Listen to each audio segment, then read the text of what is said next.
Hi welcome to daily learning Python. అయితే ఈరోజు మనం డే 11లోకి వచ్చాము. ఈరోజు ఏం నేర్చుకుంటున్నాం అంటే పైథాన్ లూప్స్ నేర్చుకుంటున్నాం. లూప్స్లో మనం నేర్చుకోవాల్సినవి టూ టైప్స్ ఉంటాయి, వైల్ యాడ్ అంతే. అయితే ఈరోజు మనం రెండు ఒకేసారి నేర్చుకోవడం వల్ల చాలా కన్ఫ్యూజింగ్ ఉంటుంది. కన్ఫ్యూజింగ్ కాదు, ఎందుకు అంత బర్డెన్ అని చెప్పి నేను జస్ట్ ఈరోజు while loop and break and continue కోసం నేర్చుకుందాం. ఓకే, ఈరోజు ఆ ఒక్కటి నేర్చుకుందాం. ఈరోజు వైల్ లూప్ ఒకటి నేర్చుకుందాం. అయితే అసలు వైల్ లూప్ అంటే ఏంటి? వైల్ లూప్ అంటే ఒక కండిషన్ సాటిస్ఫై వరకు అది ఎగ్జిక్యూట్ అవుతూ ఉంటుంది. ఒక ఇంజిన్ స్టార్ట్ చేసినట్టు అనమాట. ఎప్పుడు అది స్టాప్ అవుతుందంటే కండిషన్ అనేది ట్రూ అయ్యే వరకు అలా అది ఏమవుతూ ఉంటుందంటే ఎగ్జిక్యూట్ అవుతూ ఉంటుంది. అయితే అది గుర్తుపెట్టుకోండి, set of statement as long as the condition is true అయ్యే వరకు ఉంటుంది. అయితే మనం చిన్న కండిషన్ రాద్దాం, ఎక్కువ బర్డెన్ మనం ఏం చేద్దాం, i ఈక్వల్ టు 1 అనుకుందాం. ఓకే, y ఇఫ్ లాగే 1 అనేది 6 అయ్యే వరకు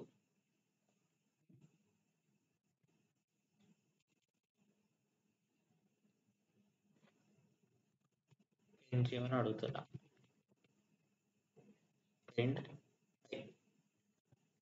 i గురించి i అనేది 6 వరకు,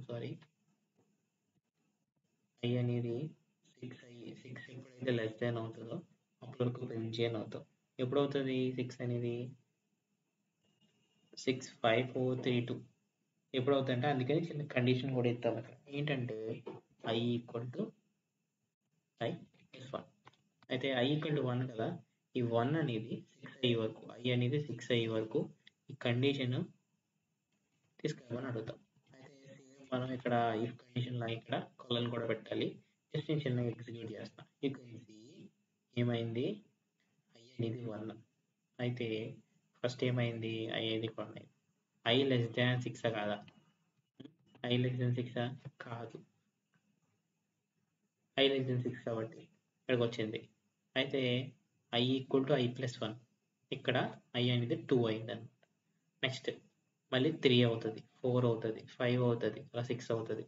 ఎప్పుడైతే 6 ఇది కండిషన్ అనేది ఫాల్స్ అయ్యే వరకు ఇది ఏమవుతుంది, కండిషన్ ఇటరేట్ అవుతూ ఉంటుంది అనమాట. అలాగే మనం చిన్నది ఏమి ఇచ్చాం ఇక్కడ, ఒక ప్రతి ఇటరేషన్ జరిగినప్పుడు ఈ i అనేది i equal to i plus 1, ప్రతిసారి ఒక 1 యాడ్ చేస్తూ ఉండాలి అని చెప్పి మనం ఒక చిన్న కండిషన్ ఇచ్చాం. అయితే ఎప్పుడైతే i అనేది ఇది ఫాల్స్ అయ్యే వరకు అలా ఏమవుతూ ఉంటుందంటే ఇటరేషన్ అవుతూ ఉంటుంది అనమాట. మళ్ళీ దాన్ని ఇంకోలా చెప్పుకోవాలనుకుంటే, ఎప్పటి వరకు ఆ కండిషన్ ట్రూ అవుతుందో అప్పటి వరకు ఏం చేస్తుంది, ఇటరేట్ అవుతూ ఉంటుంది అనమాట. Okay, this is the thing. అంతే, చిన్నది, చాలా సింపుల్ ఎగ్జాంపుల్ కదా. i అనేది ఏమవుతుందో ప్రతిసారి i ఒకసారి 1 అవుతుంది, ఒకసారి 2 అవుతుంది, ఒకసారి 3 అవుతుంది, ఒకసారి 4 అవుతుంది, 5 అవుతుంది, 6 అవుతుంది. సరే ఒకసారి రాద్దామా. అయితే i అనేది ప్రతి ఇటరేషన్కి ఫస్ట్ ఇటరేషన్ ఏముంది, ఫస్ట్ ఇటరేషన్ ఏమైందంటే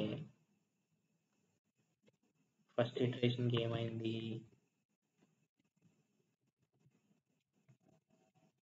ఇటరేషన్కి i అనేది 1 అయింది.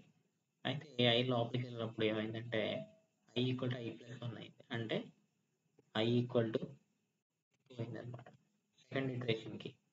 అలా కండిషన్ ఎప్పుడైతే ట్రూ అవుతుంది, ఇంకా ట్రూ అవుతుంది కాబట్టి మళ్ళీ i ఈక్వల్ టు 2 అయింది, i ఈక్వల్ టు 3, అలా 4, 5, 6 వరకు అయింది.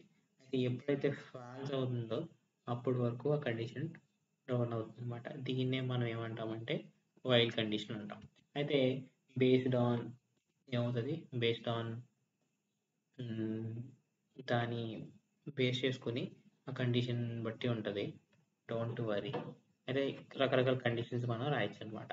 అయితే మనం చెప్పాను కదా, నేను బ్రేక్ అండ్ కంటిన్యూ అనేది ఎప్పుడు యూజ్ చేస్తాం. అయితే నేను ఇక్కడ బ్రేక్ అని ఇస్తాను, చిన్న ఇఫ్ కండిషన్ ఇస్తాను. ఓకేనా? ఎప్పుడు ఫోన్ ఇప్పుడు బ్రేక్ అవ్వమంటావంటే, ఒక కండిషన్ ఎప్పుడు బ్రేక్ అవ్వమంటావంటే, ఇఫ్ ఐ ఈక్వల్ టు 3 అయినప్పుడు ఏం చేయ, నువ్వు బ్రేక్ అవ్వు. ఇప్పుడు బ్రేక్ అంటే ఏంటో చూద్దాం. ఓకేనా? 1 to 5 ప్రింట్ అవ్వాలి, కానీ నేను చిన్న ఇఫ్ కండిషన్ ఇచ్చా. ఎప్పుడైతే ఆల్రెడీ కండిషన్ ఇచ్చాం, కానీ ఎప్పుడైతే ఇఫ్ 3 అనేది ఐ అనేది 3 అవుతుందో అప్పుడు నువ్వు ఇంక ఇటరేషన్ స్టాప్ చేసే అని చెప్పి మళ్ళీ మధ్యలో ఏం చేస్తాం, ఇంకో కండిషన్ ఇస్తాం అనమాట. అదే కంటిన్యూ ఇస్తే చూడండి, ఇక్కడ ఐ అనేది కంటిన్యూ ఇచ్చేసా. ఎప్పుడైతే కంటిన్యూ ఇచ్చానో అప్పుడు ఏమవుతుందంటే, ఎప్పుడైతే కంటిన్యూ అనేది వచ్చిందో అప్పుడు ఏమవుతుందంటే స్కిప్ అయిపోతుంది అనమాట. ఆ ఒక్క ఎప్పుడైతే అది ట్రూ అయిందో అప్పుడు మాత్రం స్కిప్ అయిపోతుంది. బ్రేక్ అంటే అక్కడితో ఆగిపోతుంది అనమాట. దట్ ఈస్ ద థింగ్, అదొకటి స్కిప్ అవుతుంది. అలా ఈరోజు మనం వైల్, బ్రేక్ అండ్ కంటిన్యూ అనేవి నేర్చుకుందాం. నెక్స్ట్ ఏం నేర్చుకుందాం అంటే ఫర్ లూప్ నేర్చుకుందాం. ఫర్ లూప్ నేర్చుకున్న తర్వాత ఫంక్షన్స్ నేర్చుకుందాం. ఫంక్షన్ నేర్చుకున్న తర్వాత డైరెక్ట్ మనం ఒక డేటా సెట్ని ఎలా తీసుకోవాలి, మిషన్ లెర్నింగ్ ఆల్గరిథమ్స్ అవ్వచ్చు, ఇవన్నీ ఇంకొంచెం అడ్వాన్స్డ్కి వెళ్దాం. అడ్వాన్స్డ్ అంటాం కానీ ఇంకా ఈజీ అయిపోతుంది, అది చాలా ఈజీ ఉంటుంది అది దీంతో పోల్చుకుంటే. తర్వాత క్వశ్చన్స్ ప్రాక్టీస్ చేద్దాం. పైథాన్లో ఇంకా డెవలపర్ అవ్వాలనుకుంటే లీడ్ కోడ్ అనేది ఉంటుంది, కొన్ని క్వశ్చన్స్ సాల్వ్ చేయడానికి ట్రై చేయండి, మీకు అర్థమవుతుంది. That's it for today, day 11 learning while, break and continue, which is Python loops. That is for today. Thank you. Signing off.